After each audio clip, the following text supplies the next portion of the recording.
নমস্কার বন্ধুরা, আপনাদের চ্যানেল টিম টেক সাপোর্টে আপনাদের সবাইকে স্বাগতম। আশা করছি সবাই ভালো আছেন এবং এই মুহূর্তটা আপনাদেরকে বিশেষ খেয়াল রাখতে হবে, বিশেষ করে যারা সিএসপি কাজের সাথে যুক্ত, যারা ব্যাংকিং অ্যাক্টিভিটিস করেন, যারা ক্যাশ লেনদেন করেন, যারা ক্যাশ উইথড্রল এবং ক্যাশ ডিপোজিট করেন, এই সমস্ত কাজ যারা করেন, অ্যাকচুয়ালি ভিডিওটা আজকে তাদের জন্য। এবং আলোচনা তার উপরে যে আপনারা কেন এই মুহূর্তে সতর্ক থাকবেন, কতটুকু আপনারা সতর্ক থাকবেন এবং কতটুকু সতর্কতা আপনারা মেনটেন করে চলবেন। আপনারা জানেন, রাত পোহালেই মোটামুটি ভারতবর্ষের সবচাইতে বড় উৎসব, যে উৎসবে কোনো ধর্ম, বর্ণ এই সমস্ত কিছু দেখা হয় না।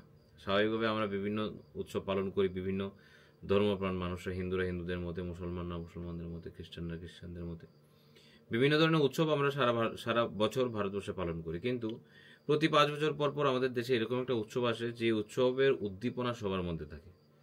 ধর্ম, বর্ণ, জাত পাত নির্বিশেষে আমরা সবাই সেই উৎসবে ঝাঁপিয়ে পড়ি। যদিও সেই উৎসব অনেক সময় সুন্দর হয় না, সুখের হয় না, ব্যথারও হয়, যন্ত্রণার হয়, অনেক কিছু হয়।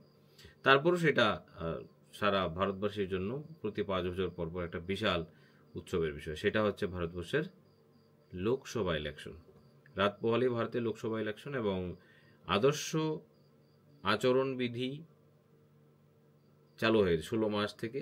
16 মার্চের পর থেকে সারা দেশে আদর্শ আচরণবিধি লাগু হয়েছে। আপনারা দেখতে পাবেন যখনই যেখানে যাবেন বিভিন্ন জায়গায় নাকা চেকিং, মানে গাড়ি চেকিং হচ্ছে, গাড়ির ডিক্কি চেকিং হচ্ছে, বাইকের টুলবক্স চেকিং হচ্ছে, অনেক কিছু হচ্ছে।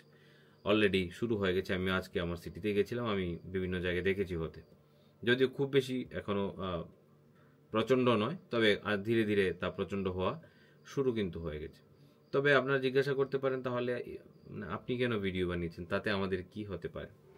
যারা এইপিএস সঞ্চালকের কাজ করেন, যারা সিএসপি চালান, যারা ফিঙ্গারপ্রিন্টের মাধ্যমে ক্যাশ উইথড্রল করেন, যারা এমএটিএমের মাধ্যমে ক্যাশ উইথড্রল করেন, তারা কোথাও না কোথাও থেকে 90% লোক কোথাও না কোথাও থেকে টাকা কালেকশন করেন। কেউ ব্যাংক থেকে করেন, কেউ কোন দোকানদার থেকে করেন, কেউ বাজার থেকে করেন। তবে বেশিরভাগ লোক বিভিন্ন এটিএম এবং বিভিন্ন ব্যাংক থেকে টাকা কালেকশন করে থাকেন। সম্পূর্ণ ভিডিওটি আপনাদের জন্য আজকে ডেডিকেটেড। কেন ডেডিকেটেড?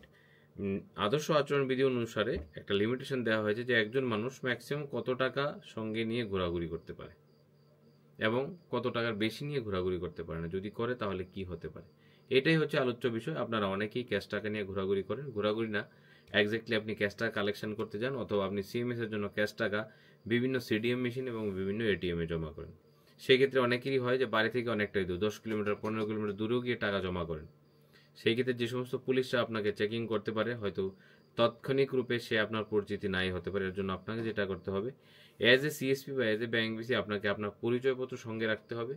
আপনাকে দেয়া certificate, Fino, Airtel, PayNearby Spice money, বিভিন্ন কোম্পানিরা আপনাকে বিভিন্নভাবে আইডি কার্ড প্রদান করেছেন এবং সার্টিফিকেট প্রদান করেছে। সেই সার্টিফিকেট অবশ্যই আপনি সঙ্গে নিয়ে ঘুরবেন। এছাড়া আরেকটা কাজ যেটা করতে পারেন, আপনি যদি মিউনিসিপ্যাল এরিয়াতে হন বা আপনি যদি গ্রাম পঞ্চায়েত এলাকাতে হন, তাহলে আপনি একটা দরখাস্ত রূপে একটা লেটার লিখে সেখানে পঞ্চায়েতের প্রধান থেকে সাইন, সিগনেচার নিয়ে রাখতে পারেন এবং সেটা আপনি আপনার সঙ্গে রাখতে পারেন। যদি আপনি এসবিআই ব্যাংকের সিএসপি হন বা অন্যান্য ব্যাংক সিএসপি হন, তাহলে তো কোনো সমস্যাই নেই, ঠিক আছে। কিন্তু আপনি যদি সাধারণ নর্মাল সিএসপি হন, পেনিয়ার বাই তারপর আপনার স্পাইস মানি, তাহলে অথবা কোনো ব্যাংকের সিএসপি হলেও আমার মনে হয় আপনি যদি লোকাল যে আপনার পঞ্চায়েত লেভেলের যে হেড আছে বা মিউনিসিপ্যালিটি এলাকায় মিউনিসিপ্যালিটি যে ওয়ার্ড মেম্বার আছে, তাদের যদি সিল সিগনেচার করা কোনো ডকুমেন্ট সঙ্গে রাখেন, তাহলে সেই ক্ষেত্রে আপনার যে ঝামেলাটা হতে পারে সেটিকে আপনি এড়িয়ে চলতে পারেন। কারণ আপনাকে যে সার্চ করবে সে আপনার পরিচিত নাও হতে পারে। এরকম একটি ঘটনা এই মুহূর্তে অলরেডি হয়ে গেছে এবং অনেকে ঘোরাঘুরিও করেন। তাদেরকে তো অবশ্যই বলবো যে অবশ্যই আপনি ক্যাশ টাকা নিয়ে সঙ্গে ঘুরতে যাবেন না বা ক্যাশ টাকা বেশি হোল্ড করবেন না। সম্প্রতি তামিলনাড়ু নীলগিরি জেলার পাঞ্জাব থেকে পর্যটকের কাছে নগদ 69,400 টাকা বাজেয়াপ্ত করে পুলিশ। মানে পুলিশ ওনাদেরকে ধরেছেন এবং ক্যাশ টাকা ব্যবহার প্রচুর পরিমাণে চেকিংয়ের পর যখন দেখতে পারে ওনাদের কাছে প্রায় 70,000 টাকা আছে, তখন তাদের অর্থ বাজেয়াপ্ত করা হয়। বিশেষ করে তারা ঘুরতে গেছেন, সেই জন্যই ক্যাশ টাকা সঙ্গে রেখেছিলেন। জিজ্ঞাসাবাদের পর যখন সত্যতা প্রমাণ পায় তখন পুলিশ ওনাদেরকে ছেড়ে দেয়। কিন্তু এই যে সময় নষ্ট, সেই সময় নষ্ট আপনাদের সাথে যাতে না হয় সেই জন্যই আপনাদেরকে এই আপডেটটা আমার বেসিক্যালি দেয়া। আদর্শ আচরণবিধি অনুযায়ী কত অর্থ নগদ সঙ্গে রাখতে আপনি পারবেন? 16 মার্চ থেকে দেশ জুড়ে কার্যকর হয়েছে আদর্শ আচরণবিধি। নির্বাচনী আচরণবিধিতে একাধিক বিষয় নিষেধাজ্ঞা রয়েছে। নির্ধারিত সীমার চেয়ে বেশি নগদ আপনার কাছে থাকলে জেলও হতে পারে। নির্বাচন কমিশনের তরফে জানানো হয়েছে, আচরণবিধি চলাকালীন যে কোনো ব্যক্তি 50,000 টাকা পর্যন্ত অর্থ রাখতে পারেন নিজের কাছে।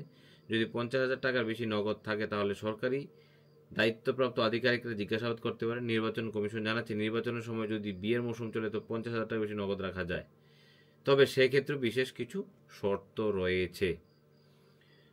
সো আমার মনে হয় যারা বিভিন্ন ব্যাংক সিএসপি আছেন এবং যারা বিভিন্ন এইপিএস সঞ্চালক বা অপারেটররা আছেন, তারা অবশ্যই নিজের সেফটি অ্যান্ড সিকিউরিটি ম্যানেজ করে তারপরেই ক্যাশ নিয়ে বেশি এক জায়গাতে এক জায়গায় ট্রাভেল করবেন। যেহেতু আপনারা ক্যাশ নিয়ে বিভিন্ন জায়গায় যান, মানে এটিএমে যান সিডিএমে জমা করার জন্য, বা এটিএম থেকে বা ব্যাংক থেকে টাকা তুলে নিয়ে আসেন, সেক্ষেত্রে আপনি আপনার আইডেন্টিটি কার্ড, আপনার সার্টিফিকেট এবং অবশ্যই যদি পারেন পঞ্চায়েত এলাকা এবং মিউনিসিপ্যালিটি এলাকায় লোকাল যে পঞ্চায়েতের বডি আছে তাদের কারো সিল সিগনেচার করা ডকুমেন্টস যদি সঙ্গে রাখতে পারেন তাহলে খুব বেশি সেক্ষেত্রে উত্তম হতে পারে।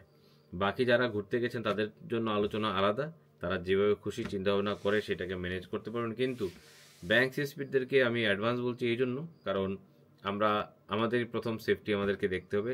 আমরা যারা এই মার্কেটে আছি, আমাদের কাস্টমারকে যদি আমরা প্রপারলি সার্ভ করতে চাই তাহলে আমাদেরকে অবশ্যই এই মুহূর্তে আচরণবিধি মেনে চলতে হবে এবং সেফটি মেজারমেন্ট ম্যানেজ করেই মার্কেট থেকে টাকা কালেকশন করতে হবে বা মার্কেটে টাকা ডিপ্লয় করতে হবে। আশা করছি ইনফরমেশনটি আপনাদেরকে আরও বেশি ইনফরমেটিভ করবে এই মরশুমে বা ইলেকশন মরশুমে। যদি ভালো লেগে থাকে ভিডিওটি বা ইনফরমেটিভ মনে হয় তাহলে লাইক করতে ভুল করবেন না। যদি কোনো কমেন্ট থাকে আপনার বা কিছু সুঝাও থাকে, কোনো কোয়েশ্চেন থাকে বা কোনো কমপ্লেন থাকে তাহলে কমেন্ট বক্সে সেটি টাইপ করতে একদম ভুল করবেন না।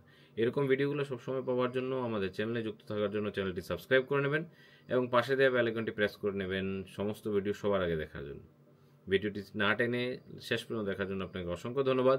জয় হিন্দ, জয় ভারত।